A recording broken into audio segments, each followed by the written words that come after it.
Hi, मेरे JKT and welcome to Edu Captain channel once again. Sir, finally I am here to talk about that thing which I guess has no one talked about or very few people have talked about. ठीक है जी हाँ, आप समझ ही होगे, screen पे आपको दिख ही रहा होगा, Indian economic development. Indian economic development को कैसे पढ़े यार, हिस्ट्री से पीछा छुड़वाया था, कॉमर्स लेकर सोचा था कॉमर्स करेंगे, मैथमेटिक्स पढ़ेंगे, अकाउंट्स पढ़ेंगे, एक्साइटमेंट आएगी, एड्रेनलिन थोड़ा सा बढ़ेगा, थोड़ा सा डोपामिन मिलेगा, भैया आंसर मैच करेंगे, कॉन्फिडेंस आएगा।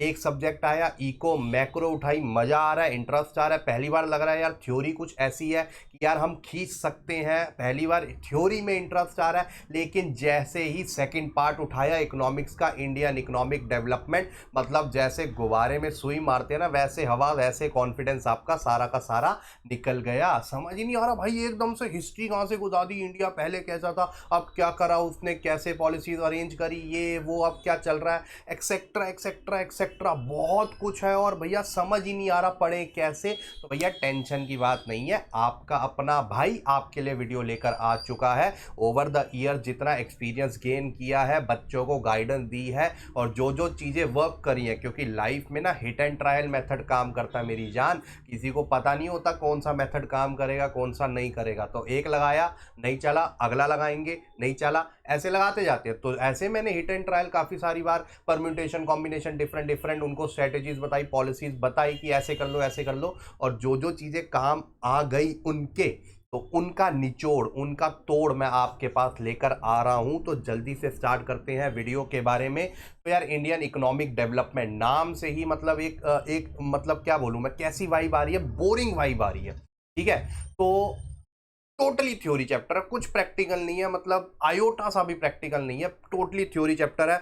और बस इससे पीछा छुड़वा रहे थे और यही आ गया। तो अब इसको कैसे करें, कोई टेंशन की बात नहीं है। एक तो सबसे पहले ये देख लो आप, ये मैंने पिक्चर कहाँ से डाउनलोड करी है, अब मानोगे नहीं, मैंने एनसीईआरटी की वेबसाइट से डाउनलोड करी, अभी भी ये 11th में ही शो कर रहे हैं। मतलब 10 साल हो गए 11th में आए हुए इसको, और अभी भी ये 11th में शो कर रहे हैं, अब 12th में आता है। मतलब बिल्कुल ही आलसी बैठे हुए, लेथार्जिक। चलो, तो आज की हमारी वीडियो का टॉपिक है how to study Indian economic development. ठीक है, और फिर आपको जैसे थंबनेल में दिखा भी होगा वीडियो में, पीडीएफ भी अटैच्ड है। तो क्या है पीडीएफ वो सब बताऊंगा, टेंशन मत लो। तो सबसे पहला पॉइंटर अगर हम देखें कि इंडियन इकोनॉमिक डेवलपमेंट, देखो थ्योरी का सबसे बेसिक चीज होती है रीड दी एनसीईआरटी।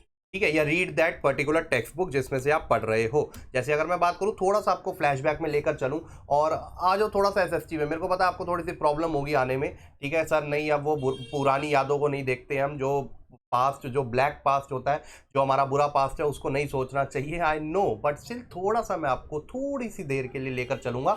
जब आपको याद है कि टीचर रीड करवाती थी, आपकी ट्यूशन वाली आंटी चैप्टर रीड करती थी और फिर बोलती थी क्वेश्चन आंसर घर से पढ़ के आई हो।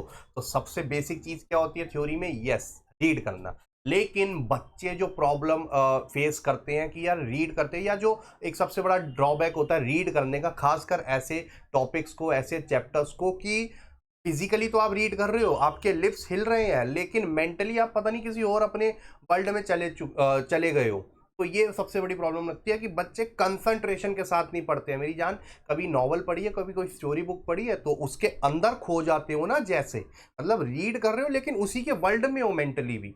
तो वैसे आपको रीड करना, जैसे कि अगर आप, मैं बोलूं Indian economic on the eve of independence, आप चैप्टर रीड कर रहे हो, एनसीईआरटी से करना।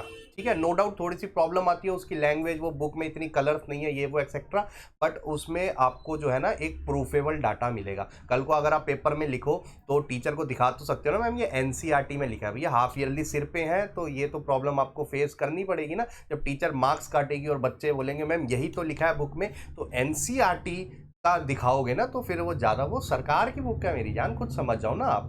ठीक है, तो एनसीईआरटी, नहीं तो अगर इजी लैंग्वेज वाली कोई बुक उठानी है तो आप संदीप गर्ग भी उठा सकते हो। वो मैंने एक अलग से बुक बना रखी है, आपकी एक वीडियो बना रखी है कि इकोनॉमिक्स में कौन सी बुक पढ़े, आप जाकर देख सकते हैं एडू कैप्टन चैनल पे। लेकिन आपने जो रीडिंग करनी है वो कंसंट्रेशन वाली रीडिंग करनी है। कैसी रीडिंग करनी है आपने? कंसंट्रेशन वाली रीडिंग करनी। कंसंट्रेशन मतलब रीड तो कर रहे हो लेकिन मेंटली उसी चैप्टर में उसी वर्ल्ड में खो चुके हो। जैसे मैं एग्जांपल दे रहा था, Indian economy on the eve of independence आप पढ़ रहे हैं। अब Indian economy on the eve of independence तो पढ़ रहे हैं, लेकिन आप ऐसा अपने आप को एज्यूम करो उसी वर्ल्ड में चले जाओ कि आप वहीं अंग्रेजों के बीच में चल रहे हो, जो एट्रोसिटीज वहां पर फेस करनी पड़ रही है इंडियंस को, आप फिजिकली देख रहे हो। ऐसी इमेजिनेशन से जब आप रीड करोगे ना तो चैप्टर बैठ जाएगा आपके अंदर, आपको पता भी नहीं चलेगा कब ऐसा। ठीक है, जैसे हम मूवीज देखते हैं तो कई बार हम उसमें खो जाते हैं, हम कोई स्टोरी बुक या नॉवल पढ़ते हैं तो हम उसके अंदर खो जाते हैं, फिर पता चलता है कि हमारी कोई इंटेंशन नहीं थी उसको समझने की, बस तो हम फन के लिए पढ़ रहे थे या फन के लिए देख रहे थे, लेकिन हम टोटली एनग्रॉस्ड हो गए उसके अंदर। तो ऐसे पढ़ो, ठीक है। नो डाउट बोरिंग हो सकता है, लेकिन ये आपकी सारी माइंड की गेम है, सारी मेंटल गेम है कि किसी चीज को इंटरेस्टिंग बनाना चाहो तो बना लेना। ठीक है जी, जैसे आपके ह्यूमैनिटीज वाले होते हैं, अब उनको थ्योरी तो वो सारे थ्योरी से सराउंडेड होते हैं, उनको प्रैक्टिकल में ये प्रॉब्लम फेस करनी पड़ती है, तो उनके लिए ये बहुत ईजी होता है। It is like a cake walk for them. तो बस थोड़े टाइम के लिए उनके शूज में आकर वैसे आपने रीडिंग करनी है, प्रॉपर कंसंट्रेशन रीडिंग। ठीक है, उसके बाद साइड बाय साइड नोट्स बनाते जाओ, जो आप स्टेशनरी से स्टिकी नोट्स, हाइलाइटर, फलाना ढिमकाना, ये वो बड़े एंथुजियाज्म से, बड़ी एक्साइटमेंट के साथ लेकर आए थे। देखो भैया पूरी किताब मैं नीली कर दूंगा, हरी कर दूंगा, नोट्स उसके ऊपर भरे होंगे, ये वो एक्सेट्रा एक्सेट्रा एक्सेट्रा। आज काम आ गया उनको यूज करने का, आज दिन आ गया है वो यूज करने का। ठीक है, वो ऐसे ही पड़े हुए, मेरे को पता है साइड में पड़े हैं, मेरे भी कई टाइम ऐसे पड़े रहते। ठीक है, लेकिन आज यूज आ गया। जो आप स्कूल में देखते हो ना, कोई एक स्कॉलर बच्चा ऐसे गोल सा चश्मा, लड़का या लड़की, दो गोत, या फिर लड़का होगा पूरा तेल लगा होगा बालों पे, और फिर आप उसकी बुक देखते हो, भाई इसने तो पूरी नीली कर रखी है, भाई ये तो चाट के आया बुक, ऐसे ऐसे वर्ड्स आप यूज करते हो। तो भैया असली में उन्हीं के थ्योरी में मार्क्स आते हैं। तो टाइम आ गया, आप भी बुक को चाट लो, नीली कर लो।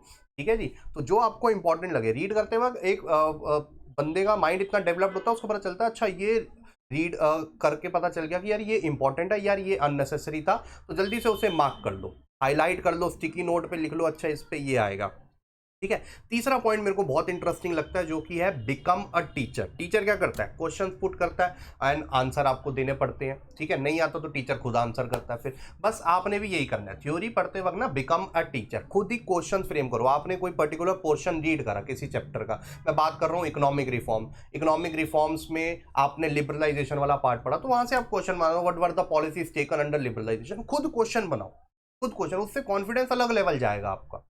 ठीक है, तो खुद क्वेश्चन आप बनाओ और आंसर्स भी मार्क कर लो बुक में, अदरवाइज लिख लो, मार्क कर लो या लिख लो आंसर। ठीक है, इससे क्या होगा, आपका कॉन्फिडेंस बिल्ड होगा। और आप कई बार क्या होता है कि आप कहीं से क्वेश्चन आंसर्स उठाते हैं तो वहां पर क्वेश्चन आंसर मिल तो जाते हैं, लेकिन इतने इंपॉर्टेंट या इतने डिटेल वाले नहीं मिलते। तो जब आप खुद क्वेश्चन आंसर बना लोगे तो आप डिटेल्ड वालों पे भी फोकस करोगे कि यार छोटी छोटी चीजें, कि when was official first census happened in India, ठीक है 1881, ये वो etcetera, year of great divide 1921, तो इसके भी क्वेश्चन बना लोगे आप। ठीक है, उसके बाद फोकस ऑन प्रेजेंटेशन। अब थ्योरी में इवन दो बच्चे को आंसर आता हो लेकिन उसकी गंदी राइटिंग, प्रेजेंटेशन अच्छी ना हो, अंडरलाइन ना हो रखी हो, स्पेलिंग मिस्टेक्स हो रखी हो ना, तो वो एक बहुत मतलब ऐसा लगा लीजिए वो मूड ऑफ कर देता है टीचर का, वो चेकर का। और जहां पर उसको वर्ड समझ नहीं आएगा वो फिर एवरेज मार्क्स ही देकर जाएगा, even though theory is very scoring.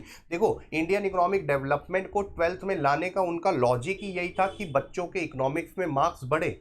और ओवर द पीरियड ये देखा गया है, बच्चे जो ऐसे पॉइंटर्स फॉलो कर लेते हैं, जो प्रॉपर प्रेजेंटेशन से आंसर को प्रेजेंट करते हैं, उनके मार्क्स कंपैरेटिवली अच्छे आते हैं। मतलब 40 आउट ऑफ 40, या फिर मैं बात 80 मार्क्स का पेपर है तो 40 मार्क्स की आपकी इंडियन इकोनॉमिक डेवलपमेंट है, यूं आते हैं यूं। ठीक है, तो इसीलिए प्रेजेंटेशन बड़ी मैटर करती है, क्योंकि टीचर को समझ आना चाहिए। मैं हर बारी बच्चों को एक ही पॉइंट बोलता हूं कि यार अगर आंसर आता है, वैसे तो आपको आंसर आना चाहिए, इंडियन इकोनॉमिक में इतनी अच्छी तैयारी करो, आंसर आता है तो हमेशा पॉइंट्स में लिख के आओ। इवन दो आपने पढ़ा पैराग्राफ में था, फिर भी आप पॉइंट्स में लिख कर आओ, हेडिंग्स लिखो। हेडिंग्स नहीं लिख सकते तो जो उस पर्टिकुलर पॉइंटर में, पैराग्राफ में आपने कोई पॉइंटर लिखा है तो उसमें से जो हेडिंग बन सकती है उसको अंडरलाइन कर दो ब्लैक पेन से या पेंसिल से। ठीक है, स्पेलिंग्स की ध्यान रखना, कई बार क्या होता है, वैसे तो मार्क्स नहीं काटते हैं स्पेलिंग्स का, इंग्लिश का पेपर थोड़ी ना है यार। ठीक है, लेकिन फिर भी कई बार स्पेलिंग्स गलत होना और बहुत बेसिक वाले वर्ड के स्पेलिंग गलत हो, वो टीचर के लिए कहीं ना कहीं एक वो ऑफ कर देता है उसको, और वो मार्क्स देने में थोड़ा सा हिचकिचाती है। और वैसे भी हाफ ईयरली है आपका, तो समझ ही जाओ वो तो ढूंढेंगे, वो तो मतलब ऐसी चीजें ढूंढेंगे कि यार छोटी छोटी चीजों पे मार्क्स काट सके। अभी आप देखना, मेक श्योर ये चीज मत करिएगा। ठीक है, उसके बाद 2 क्वेश्चंस एंड आंसर, अच्छा, आपने रीडिंग कर ली। अच्छा, रीडिंग के लिए मैं एक चीज आपको बताना भूल गया कि एटलीस्ट 2 बार तो रीडिंग करनी है आपको, एटलीस्ट 2 बार तो रीडिंग करनी ही है। ठीक है, एक बार रीडिंग करने से नहीं आता, क्योंकि कहीं ना कहीं कंसंट्रेशन लैक करी होगी। आजकल के बच्चे, इंस्टाग्राम वाली यूथ है, स्नैपचैट वाली यूथ है, कंसंट्रेशन के इतने धनी नहीं है ये लोग, मुझे पता है, ये मुझे मालूम है। और कहीं ना कहीं मैं भी उसी लाइन में जा रहा हूँ, क्योंकि बच्चों के बीच में सराउंडेड है, बच्चों के साथ थोड़ा सा मजा आता है। तो आपकी कंसंट्रेशन इतनी अच्छी नहीं है, तो मिनिमम 2 रीडिंग तो आपने देनी है, और 2 से ज़्यादा भी आप दे सकते हैं, ये चीज़ मैं आपको बता दूँ। ठीक है, एक बार इतना कोई टाइम नहीं लगता आपको, लोगों इतना बड़ा चैप्टर 10 पेजेस का चैप्टर कौन पढ़े, कोई टाइम नहीं लगता। आधे घंटे में 10 पेपर रीड हो जाते हैं, कंसंट्रेशन से करोगे 1 घंटे में हो जाएगा। 2 घंटे तो दो एटलीस्ट रीडिंग को। ठीक है, ताकि जब आप ये क्वेश्चन आंसर बनाओगे, बिकम योर ओन टीचर, तो आपके और तेज हो जाएंगे। और फिर जब आप इन क्वेश्चन आंसर जो ऑलरेडी आपको रेडीमेड मिलेंगे, ठीक है, वो जब आप पढ़ोगे तो आप कहोगे यार ये मेरे को तो ऑलरेडी आता था। ठीक है, और आप ढूंढोगे और कई जगह पे मिलेंगे, कई जगह पे नहीं मिलेंगे, कई जगह पे आधा आंसर देकर छुपा देंगे और बोलेंगे प्रीमियम कोर्स हमारा सब्सक्राइब करो, ये वो एक्सेट्रा। कोई टेंशन की बात नहीं, एडू कैप्टन बच्चों के लिए बैठा है। फ्री पीडीएफ आपको इस वीडियो के डिस्क्रिप्शन में मिल जाएगा, ये मेरी गारंटी है। इसमें सारे आपके जो एनसीईआरटी के क्वेश्चंस है, क्योंकि ओवर द पीरियड टीचर्स यही बोलती रहती है बच्चों को, खासकर हाफ ईयरली के, कि भैया इंडियन इकोनॉमी के लिए एनसीईआरटी के क्वेश्चंस करो, एनसीईआरटी के क्वेश्चंस करो, एनसीईआरटी के क्वेश्चंस करो। तो एनसीईआरटी के सारे क्वेश्चंस और उसके answer each and every chapter के आपको इस वीडियो के साथ लिंक में मिल जाएंगे। तो भैया देख लेना, अच्छा लगे तो थैंक यू भी करना एक बारी को। ठीक है जी, कमेंट में हार्ड भेजना, थैंक यू करना, कुछ भी करना। And the last pointer is revise again and again. खासकर जो डेट्स होती हैं, क्योंकि इंडियन इकोनॉमिक डेवलपमेंट से डेट्स, क्रोनोलॉजिकल ऑर्डर वाले क्वेश्चन, ठीक है जी, कि place it in chronological order. अब एमसीक्यू भी आने ही है आपके, तो ऐसे क्रोनोलॉजिकल ऑर्डर वाले की कौन सी चीज़ पहले हुई थी वो पहले आएगी, ये वो एक्सेट्रा। पॉलिसीज कौन कौन सी ली गई थी, लैंड सीलिंग क्या होता है, लैंड रिफॉर्म्स क्या होते हैं, ठीक है जी, वन चाइल्ड पॉलिसी, ये वो चाइना, मतलब डिफरेंट डिफरेंट चैप्टर्स से है। ठीक है, तो मेक श्योर आप इन चीज़ों की तो रिवीजन करते रहो, क्योंकि कंटेंट तो एक बार को आप फिर भी बना लोगे, लेकिन जो सीधा साधा डेट वाले क्वेश्चन आ जाएंगे ना, वो अगर पता है तो ठीक है, नहीं पता तो गलत ही है, उसमें कुछ बनाने वाला सीन ही नहीं है ना। तो इसलिए खासकर डेट्स एंड पॉलिसीज तो आपको टिप्स पे होनी चाहिए, ऑन योर फिंगर टिप्स। कि कोई अब अपना क्वेश्चन पूरा ईयर ऑफ ग्रेट, अगले ने डिवाइड भी नहीं बोला, आपके मुंह से निकल गया 1921। ठीक है, तो ऐसे आपकी प्रॉपर अच्छी रिवीजन होनी चाहिए। और भैया जैसा मैंने बोला था, आपको ये पीडीएफ सब देखो, हर एक चैप्टर की आपको मिलेगी। ठीक है, ये सारे चैप्टर्स हैं, इसमें सारे एनसीईआरटी क्वेश्चंस हैं। ठीक है, और आपकी हेल्प जरूर होगी, हाफ ईयरली आ रहा है, मेरे बच्चों के लिए मैं ये लेकर आया हूँ प्रॉपर तोहफा। ठीक है, तो that's all for the video. I hope आपको वीडियो अच्छी लगी होगी। ये पॉइंटर्स जरूर दिमाग में रखना, खासकर इंडियन इकोनॉमिक डेवलपमेंट के लिए। You will be able to score good, ये मेरी गारंटी है, अगर इन पॉइंटर्स के साथ इंडियन इकोनॉमिक डेवलपमेंट आप पढ़ेंगे। ठीक है, अब हम आपको मिलते हैं ऐसी ही कुछ और वीडियोस के साथ। ऐसी ही वीडियोस अगर आपको अच्छी लगती है तो भैया ज़रूर लाइक कीजिएगा और चैनल को सब्सक्राइब करके रखिएगा। ठीक है, till then have great fun.